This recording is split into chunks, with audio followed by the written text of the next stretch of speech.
I'm Alex McWiggy. I'm a monitoring technician with the New Mexico Forest and Watershed Restoration Institute.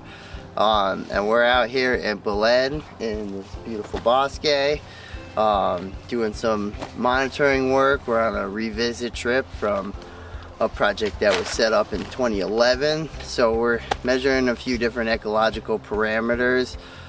We have a few certain protocols that we'll do for our partners, the Greater Rio Grande Watershed Alliance. They set this project up in 2011, and we're here doing some of their protocols as well as some of our own. And that all includes a lot of biotic measurements, measuring the live plants, measuring some of the down woody debris, because as a lot of people know, there was a fire down here in Belen, I think this year as well as a few years ago.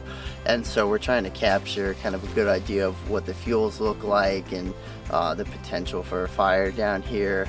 And then along with that, it will measure some soil levels, and we'll also take a lot of pictures just to get kind of a timeline through pictures of what this place has looked like and how it's changed. And so that's kind of a big point for a lot of our projects, is getting pictures before restoration projects have occurred, and then after, and then the subsequent times we come back and monitor, so that we can get really a good idea of how things have changed and what's been removed and what is still growing there. I think I enjoy being able to see the changes. A lot of the times in school you're dealing with textbook examples and just numbers, and so being able to come out here and see the actual species that they removed or species that they planted and seeing how well they do over the years, and kind of even looking at those pictures that were taken in 2011 and seeing what used to be there and what's there now. I really enjoy seeing that change and trying to understand what's affecting that change and what's driving it.